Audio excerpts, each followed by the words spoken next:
नमस्कार दोस्तों, स्वागत है आप सभी लोगों का स्टडी ग्लोब्स पर। आज हम लोग बात करेंगे इंटरनेशनल स्पेस स्टेशन के बारे में, जो कि इस दुनिया पर सबसे महंगी चीज बताई जाती है। इसकी कीमत 15,000 करोड़ डॉलर जो है वो इसकी कीमत है। ये मान के चलिए कि इतनी महंगी वस्तु इस धरती पर तो नहीं होगी, लेकिन ऐसा अचानक क्या हुआ कि इसको अब वापस से अर्थ के ऊपर लाया जाएगा। जो बाइडेन का एक डिसीजन, जिसके कारण ये जो इंटरनेशनल स्पेस स्टेशन है इसको अब धरती पर आना ही पड़ेगा। इसको लॉन्च किया गया था 20 नवंबर 1998 को। आज लगभग 24 साल बीत चुके हैं। शुरुआत में जब लॉन्च किया था तो केवल 15 साल के लिए लॉन्च किया था, लेकिन आज इतने लंबे समय के बाद में अभी भी बहुत अच्छे से वर्क कर रहा है।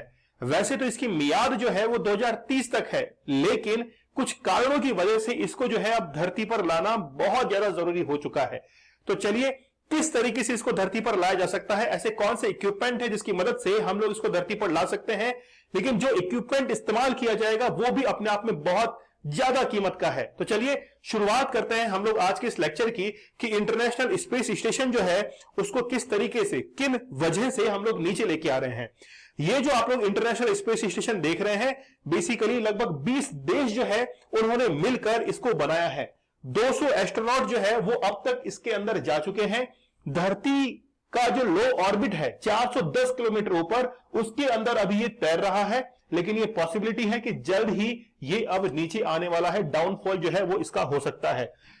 इसको जिन देशों ने मिलकर बनाया है उसके अंदर यूनाइटेड स्टेट्स है, उसकी स्पेस एजेंसी है नासा, रशिया की है रोस्कोसमोस, जापान की है जाक्सा, यूरोप की है ईएसए और कनाडा की है सीएसए।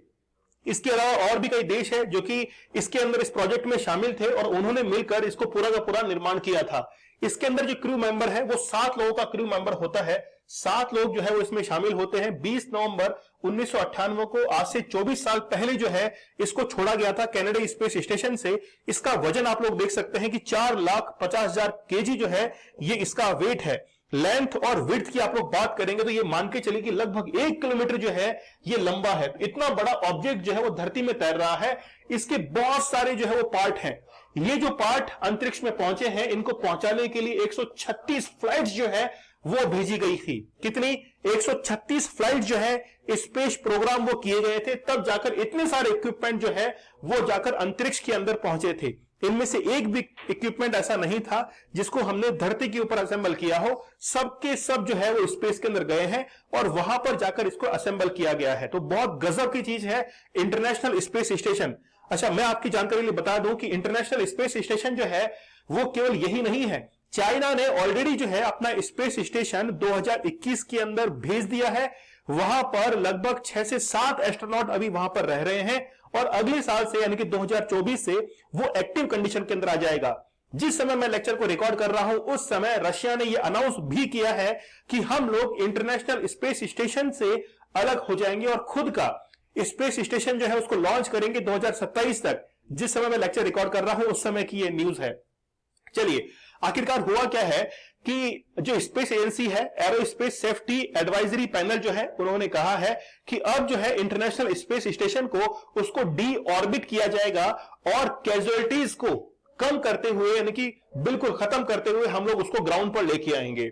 ये जो है बेसिकली इंटरनेशनल स्पेस स्टेशन, इसको बनाया गया था लगभग 1980 के आसपास में और 1998 में हमने इसको लॉन्च भी कर दिया था। शुरुआत में इसका जो लाइफ स्पान था वो 15 साल का था, लेकिन धीरे धीरे फिर इसका लाइफ स्पान जो है बढ़ाया गया, उसमें और भी इक्विपमेंट जो है जोड़े गए और 2023 तक अभी एट प्रेजेंट जो है वर्क कर रहा है। और ऐसा अनुमान है कि 2030 तक जो है ये वर्क करता रहेगा और लास्ट 24 ईयर से ये अभी वर्क कर रहा है। तो बहुत बेहतरीन जो है ये चीज है। चलिए, आखिरकार इसको डी ऑर्बिट करने के अंदर कौन सी ट्रिक है? आप लोगों ने सुना होगा कि अगर अंतरिक्ष में कोई वस्तु तैर रही है तो due to earth gravitational force वो अर्थ की तरफ जो है खींची चली आती है, और जैसे ही कोई वस्तु अर्थ के एटमॉस्फेयर में एंटर करती है तो उसके अंदर आग लग जाती है ड्यू टू फ्रिक्शन। आकर्षण जो घर्षण होता है ना, उसके कारण उसमें जो है वो आग लग जाती है। अब देखिए, जब ये इंटरनेशनल स्पेस स्टेशन अर्थ के एटमॉस्फेयर के अंदर एंटर करेगा तो इसके साथ में भी ये प्रॉब्लम जो है वो हो सकती है। जब इसको डी ऑर्बिटिंग किया जाएगा स्पेसक्राफ्ट को, is nothing new for NASA, यानी कि नासा के लिए कोई नया नहीं है। पहले भी इसने जो है वो डी ऑर्बिटिंग इसको कर रखा है, लेकिन इसमें बिगर रिस्क क्या है, इसको ग्रेटर प्रिसीजन के साथ में, यानी कि बहुत ज्यादा एक्यूरेसी के साथ में नीचे जो है वो उतारना पड़ेगा। और उतरेगा कहां पर? वो भी हम लोग देखने वाले हैं पॉइंट नेमो पर। कहां पर उतारना पड़ेगा इसको? पॉइंट नेमो पर जो है वो इसको उतारना पड़ेगा। तब जाकर हम लोग ये कंफर्म हो पाएंगे कि विदाउट एनी ह्यूमन कैजुअलिटी इसको जो है अर्थ पर डाउनफॉल कर लिया गया है। लेकिन ये पॉइंट नेमो आखिरकार है कहां पर? देखिए, पॉइंट नेमो की अगर हम लोग लोकेशन देखें तो ऑस्ट्रेलिया के बिल्कुल राइट साइड में आप चलिए, यह है वेलिंगटन, न्यूजीलैंड की कैपिटल, और यहां पर है साउथ अमेरिका, इसके लेफ्ट हैंड साइड में ये जो है पॉइंट नेमो। पॉइंट नेमो के अंदर जितने भी सैटेलाइट होते हैं यहां पर इसको ड्रॉप कर दिया जाता है, क्योंकि यहां पर कोई भी कैजुअलिटी जो है वो होने के कोई भी चांसेस जो है नहीं है। ठीक है, अच्छा, अब देखिए सबसे बड़ा चैलेंज हमारे सामने क्या है। आखिरकार हम लोग इसको उतार क्यों रहे हैं? उतारने का सबसे बड़ा कारण है पैसा। भाई पैसे पे जो है दुनिया चलती है। आप लोग को पता है कि जिस चीज में खर्चा ज्यादा होता है उसको जो है वो आउटडेट कर दो। यहां पर इंटरनेशनल स्पेस स्टेशन जो है इसको मेंटेन करने में 400 करोड़ डॉलर जो है वो हर साल खर्च होते हैं। लेकिन ये पैसा खर्च कौन करेगा? जो बाइडेन करेंगे? नहीं, जो बाइडेन नहीं करेंगे, क्योंकि जो बाइडेन जो है उन्होंने ऑलरेडी एक एक्ट पर जो है वो साइन किया है, फिजिकल रेस्पॉन्सिबिलिटी एक्ट 2023, जिसको साइन करने के बाद इनको बजट जो है उसमें कटौती करनी पड़ेगी। देखिए अब इसमें क्या है, इसके अंदर सबसे बड़ा चैलेंज है प्रिसीजन, मतलब बहुत एक्यूरेसी के साथ में पॉइंट नेमो पर इसको उतारना पड़ेगा। इसका बजट मैंने आप लोग को बताया 400 करोड़ डॉलर जो है वो हर साल इसके मेंटेनेंस में खर्च होता है।